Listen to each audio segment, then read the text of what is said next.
Salut tout le monde, j'espère que vous allez bien. Je suis ravie de vous retrouver pour cette nouvelle capsule de la Voix de l'âme, où aujourd'hui j'avais envie de vous partager une expérience que je vis assez régulièrement depuis un long moment, mais qui je trouve aujourd'hui s'intensifie et prend plus d'ampleur qu'auparavant. À savoir le fait que quand je me retrouve en famille, j'ai cette sensation toujours de plus en plus forte et de plus en plus intense que je ne parle plus la même langue qu'eux et que définitivement je ne partage plus les mêmes schémas de pensée ni les mêmes croyances. Alors je ne sais pas si vous qui me regardez, vous partagez aussi cette sensation. Moi personnellement, je l'ai depuis que je suis toute petite ou depuis toujours, j'ai cette sensation en moi que je ne pense pas de la même manière que mes proches, et ni même que je ne m'exprime de la même manière en fait.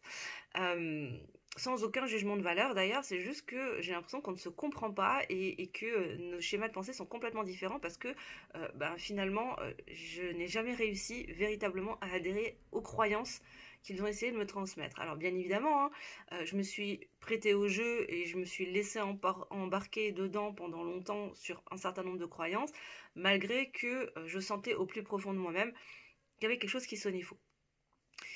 Et là, dernièrement, je me suis retrouvée en famille pendant 2 jours, en l'occurrence pendant le week-end de Pâques, qui était là il y a quelques jours de ça.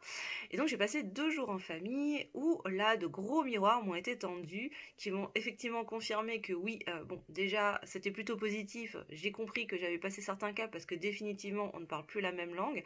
Mais ce qui a été intéressant aussi, ça a été de voir que c'est pas parti en conflit. Il y a peut-être quelques mois de ça, j'aurais peut-être syndrome du sauveur oblige, voulu les sauver et voulu les transformer aussi à leur tour, en essayant de leur planter des graines qu'ils ne sont pas prêts à recevoir parce qu'ils ne sont pas en demande. Aujourd'hui, en tout cas le week-end dernier, ça a été totalement différent et du coup, ça s'est passé de façon beaucoup plus sereine et beaucoup plus douce que ça n'aurait pu l'être, sans chercher à se censurer, sans chercher à porter des masques, pas du tout, mais tout simplement en prenant ce recul et cette hauteur nécessaire pour comprendre que chacun évolue sur un sur un processus d'évolution différent et chacun a son rythme bien spécifique, sans jugement aucun. Néanmoins, il y a plusieurs choses que j'ai remarquées et que j'avais envie de vous partager parce que peut-être que vous le vivez aussi à votre tour et derrière, je vous partagerai quelques astuces, en tout cas mes astuces à moi, ce que j'ai utilisé pour pouvoir en tout cas vivre avec le plus de douceur possible et dans le plus de respect possible pour moi-même ces moments-là. Parce que déjà, je me suis rendu compte effectivement que j'avais fait du chemin, donc ça c'était plutôt positif et j'étais assez contente de moi, je vais pas vous le cacher. Deuxièmement, je me suis rendu compte que j'avais fait en tout cas, il y a un travail qui a été bien fait sur le détachement et les libérations par rapport à des croyances limitantes. Parce que pendant ces 2 jours, je me suis confrontée à un florilège de croyances limitantes, de schémas limitants, bien comme on les aime.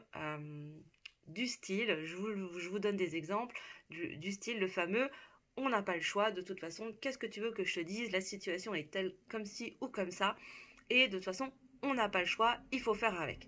Voilà, la bonne petite croyance bien fataliste, où on donne tout son pouvoir à l'extérieur. Et encore une fois, il n'y a aucun jugement là-dedans, parce que moi-même, le on n'a pas le choix ou le j'ai pas le choix, je l'ai utilisé plus que plus. Donc voilà. Donc je vous donne cet exemple parmi toute une ribambelle de croyances que j'ai entendues pendant 2 jours. Et un énorme miroir qui m'a été tendu également, et peut-être que vous vous reconnaîtrez dans cette situation, surtout si vous êtes dans une phase de votre vie où vous êtes en plein questionnement, en pleine transition de vie, qu'elle soit personnelle, professionnelle, voire même les deux, ce qui est plutôt mon cas, même carrément, où je décide de tout lâcher, de lâcher absolument tout ce que j'avais dans mon ancienne vie, qu'elle soit personnelle, qu'elle soit professionnelle, matérielle, absolument tout de chez tout. Et donc qui crée un gros sentiment d'insécurité. Alors à la base, c'était moi qui étais censée vivre ce sentiment d'insécurité, sauf que mes proches, eux, sont en plein dedans, sauf que la différence, c'est que eux sont toujours depuis dans l'espace de la peur. Alors que personnellement je n'y suis pas, voilà, clairement.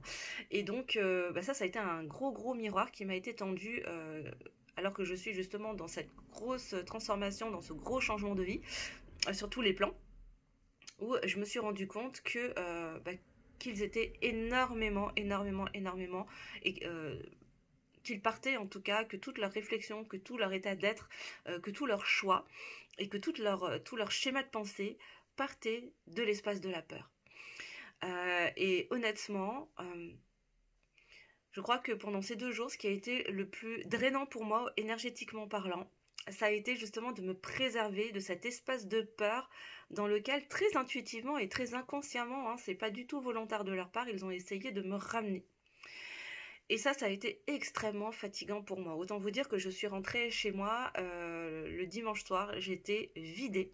J'étais vraiment fatiguée d'avoir dû me préserver de cet espace de peur dans lequel ils ont essayé inconsciemment, hein, et intuitivement de me ramener parce que ça aurait été rassurant pour eux et auquel j'ai dû résister. En tout cas, c'est même pas que j'ai dû résister, c'est que en fait j'ai dû rester droite dans mes bottes, alignée, alors que j'étais seule face à tous les autres, pour rester droite dans mes bottes, dans mon espace d'amour, dans mon royaume intérieur, dans mes croyances à moi, personnelles, positives, pour ne pas me laisser happer par l'énergie de peur et d'insécurité dans laquelle eux, ils sont. Donc peut-être que ça résonnera chez vous. En tout cas, si ça résonne, sachez que vous n'êtes pas seul sur ce terrain et que ce n'est pas une fatalité non plus. Ce n'est pas grave, c'est complètement ok.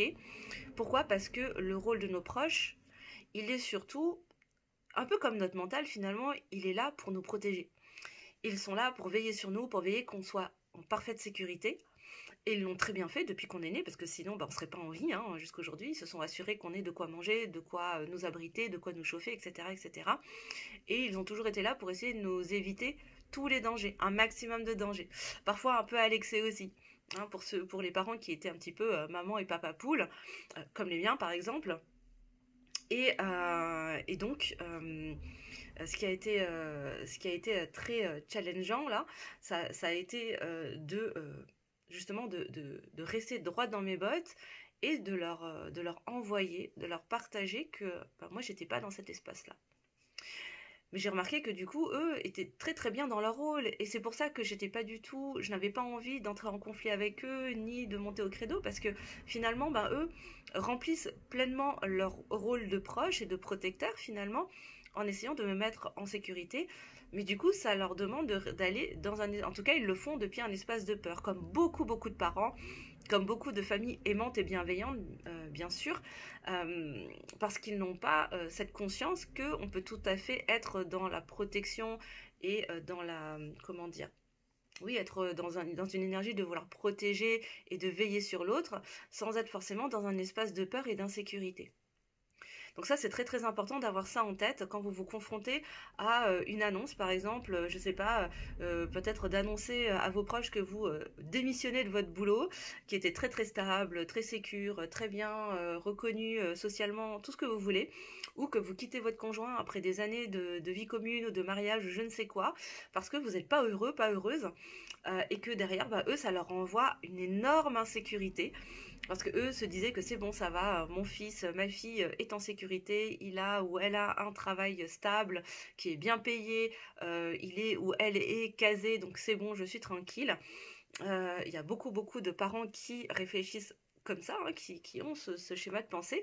Et quand vous arrivez avec vos gros sabots pour leur annoncer, écoutez, moi j'ai décidé de tout lâcher parce qu'en fait je suis en train de mourir sur place et que, il faut que je me sauve de tout ça en quittant ce qui est en train de me tuer, parfois les réactions sont pas évidentes. Donc là, il est très très important de remettre les choses à leur place et de se rappeler quel est leur rôle. Et leur rôle, il est de nous mettre en sécurité, de nous mettre en garde et d'essayer de nous protéger de toutes sortes de formes de danger. Même si parfois, même la plupart du temps à l'état adulte, cette peur, elle est démesurée et elle est inappropriée. Et c'est là où...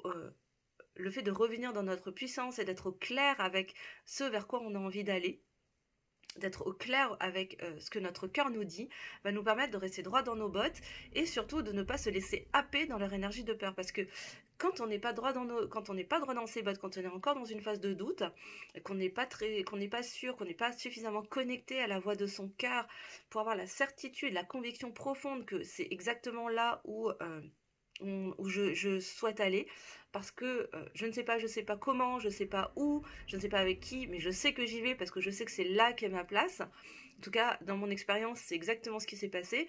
Je savais que je devais quitter mon ancienne activité d'infirmière libérale pour faire autre chose. Je ne savais absolument pas quoi, je ne savais pas comment, je ne savais pas de quelle manière j'allais m'y prendre, ni rien. Mais je savais que je devais aller là et j'en avais la conviction profonde. J'avais une foi totale dans le chemin que j'étais en train d'entreprendre, alors même que je n'avais ni les tenants ni les aboutissants. Voilà. Autant vous dire que ça a créé un énorme sentiment d'insécurité chez mes proches. Toujours est-il que si je n'avais pas à ce moment-là été extrêmement connectée à la voix de mon cœur, je pense que j'aurais très très vite douté et je me serais très facilement laissée happer par leur énergie de peur et d'inquiétude, qui est légitime hein, pour eux, parce que j'aurais laissé ma porte entrouverte pour me laisser happer par cette énergie-là. Donc, ce que j'ai envie de vous partager comme astuce, comme conseil pour vous aider, en tout cas, si vous êtes dans cette situation et que vous avez la sensation, encore une fois, de ne plus être dans la même fréquence que vos proches, que vous ne vibrez plus depuis le même espace, que vous n'êtes plus dans l'espace de la peur, en tout cas que vous êtes en train de quitter cet espace de peur pour aller vers un espace d'amour, de paix et de connexion avec votre cœur, parce que vous êtes en train de transformer votre vie, en tout cas vous êtes en train d'y réfléchir et que vous sentez l'appel de votre cœur pour aller vers autre chose, peu importe le domaine de votre vie, et que quand vous vous retrouvez en famille, ça devient compliqué, parce que eux vous ramènent dans cette énergie de peur parce qu'ils cherchent à vous protéger et que c'est tout à fait légitime et c'est fait avec beaucoup d'amour et de bienveillance hein, bien évidemment, parce que tout ça n'est pas conscient hein, finalement. Moi je vous invite déjà de une à visualiser une bulle de lumière divine, une bulle protectrice qui vous permet de vous préserver des énergies négatives, des énergies de peur, des énergies d'insécurité et d'incertitude, de doute qu'on pourrait vous envoyer. Je vous invite vraiment à vous recentrer dans votre royaume intérieur, de revenir dans votre puissance, d'incarner vraiment ce roi ou cette reine en votre royaume et de poser les intentions, de visualiser cette bulle en partant du ciel et qu'elle vienne vous englober dans toutes les dimensions autour de vous. Vous la visualisez avec la couleur, la forme, la texture que vous voulez. Vous pouvez y mettre des plumes, ce que vous voulez, mais l'essentiel c'est qu'elle vienne vous envelopper et qu'elle vienne vous préserver des énergies, voilà, de toutes les énergies que vous ne voulez pas recevoir. Moi, c'est ce qui m'a beaucoup aidé en fait à tenir là pendant ces 2 jours, ou en tout cas à préserver mes énergies au maximum. Pensez à vous ancrer également. Je vous invite vraiment à vous ancrer très très fort et donc à visualiser pourquoi pas des racines qui s'ancrent profondément dans le sol. Et aussi à très régulièrement, aussi souvent que possible, à vous reconnecter à votre cœur. Soit simplement comment dire, en établissant un code avec vous-même, peut-être en venant juste poser la main sur votre cœur pour faciliter la connexion. Ou simplement, ça n'a pas besoin d'être dans un temps seul, mais même pendant que vous êtes en train de discuter, si vous sentez que là, l'énergie de peur, l'énergie de manque de vos proches commence à vous happer, hop, de venir poser une main au niveau de votre poitrine. Ça, c'est un code entre vous et vous-même, entre vous et votre cœur, juste pour venir se reconnecter et venir se recentrer pour être droit dans ses bottes et revenir dans sa puissance et dans sa souveraineté. Donc ça, c'est un super, pour moi en tout cas, c'est un super outil qui m'aide vraiment à revenir en moi quand je sens que là, l'énergie devient un petit peu trop forte. Surtout quand on est seul face à 3, 4, 5, 6 personnes qui, elles, évoluent depuis un espace de peur et d'inquiétude. Et troisième astuce que j'ai envie de vous partager, c'est une fois que vous êtes reparti et que vous êtes rentré chez vous, ben, n'hésitez pas à vous faire un bain ou une douche de gros sel pour vous nettoyer, pour vous libérer des énergies lourdes, des énergies négatives, des énergies de peur. Vous posez les intentions. Pour ce faire, ben, je vous invite à prendre un petit récipient dans lequel vous mettez du gros sel ou du sel de l'Himalaya, c'est encore mieux, que vous diluez dans un petit peu d'eau et avec votre dernière eau de rinçage, hop, vous vous rincez avec cette eau de sel en posant l'intention qu'elle vous libère, qu'elle emporte avec elle toutes les énergies négatives, de lourdeur, d'inquiétude, de peur, tout ce qui ne vous appartient pas, en utilisant toujours des phrases positives, donc tout ce qui vous dessert plutôt que tout ce qui ne vous appartient pas, ou tout ce qui ne vous sert pas par exemple.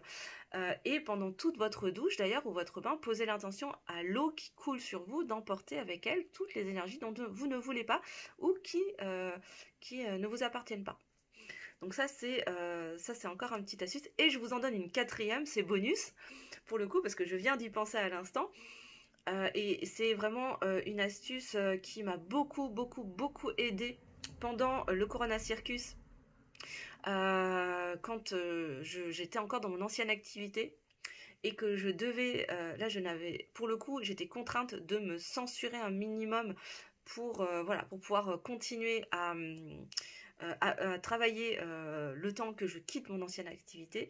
C'est entre chaque personne, entre chaque rendez-vous, quand je me confrontais à à des énergies de peur, d'angoisse et de psychose ambiante, voilà, qui étaient très puissantes, je me récitais un mantra, une phrase que je me suis construite et je vous la partage aujourd'hui. Après, à vous de vous la réapproprier, de vous la transformer. Mais c'est une phrase que je continue à utiliser de temps en temps, alors de moins en moins souvent, parce qu'à mesure que j'ai transformé ma vie, du coup, je m'entoure de personnes qui sont plus alignées avec ma fréquence et ma vibration, et du coup, j'en ai de moins en moins besoin. Mais je vous la transmets parce que peut-être que vous êtes en train de vivre ce que j'ai vécu il y a 1 an ou 2 et que vous en aurez, peut-être que ça vous aidera grandement. Cette phrase, c'est la suivante, c'est « Je libère et je me libère. Je libère et je me libère de toutes les énergies négatives, de toutes les croyances, de toute la psychose ambiante. Leurs croyances ou les croyances d'un tel ou un tel ne sont pas les miennes. Ces croyances ne m'appartiennent pas. » Toujours en visualisant cette bulle de protection, cette bulle de lumière divine. Et vraiment, le « je libère et je me libère » a été extrêmement salvateur pour moi, m'a beaucoup aidé. Et cette deuxième phrase de ces croyances ne sont pas les miennes, ces croyances ne m'appartiennent pas, et en imaginant qu'elles me glissent dessus, qu'elles glissent sur ma bulle de lumière divine, ces deux mantras m'ont beaucoup aidé. Donc je libère et je me libère, et ces croyances, ces schémas ne m'appartiennent pas. Et je les libère, je les envoie à la terre, ou je les envoie à l'univers pour qu'elles soient transmutées en lumière divine, en lumière d'amour, ce que vous voulez, en fonction de vos croyances, bien évidemment. Voilà mes belles âmes, ce que j'avais envie de vous partager dans cette petite capsule. J'espère que cette vidéo vous aura aidé, pourra vous éclairer, vous donnera des astuces qui vous aideront vous aussi à traverser ces moments qui ne sont pas forcément faciles. Quand on passe du temps avec ses proches et que voilà, on sent qu'il y a un décalage entre eux, maintenant entre eux et vous. Et donc n'hésitez pas à me mettre en commentaire bien évidemment si ça vous a parlé, si ça vous a apporté, et si vous êtes dans cette situation de changement de vie, peu importe le domaine d'ailleurs, si vous êtes dans un moment challengeant et que vous souhaitez dépasser ces challenges de vie en vous reconnectant toujours plus fort à la voix de votre cœur, à vos valeurs, à vos besoins également et à vos rêves, et que vous avez l'élan du cœur que je vous accompagne sur ce terrain, sur ce chemin, et n'hésitez pas à me contacter. Je vous mettrai les liens sous la vidéo si vous souhaitez réserver une séance de coaching énergétique étincelle ou carrément de vous lancer dans un accompagnement avec moi. En tout cas, je vous remercie de m'avoir écouté et je vous embrasse très fort et je vous dis à très vite pour une prochaine capsule.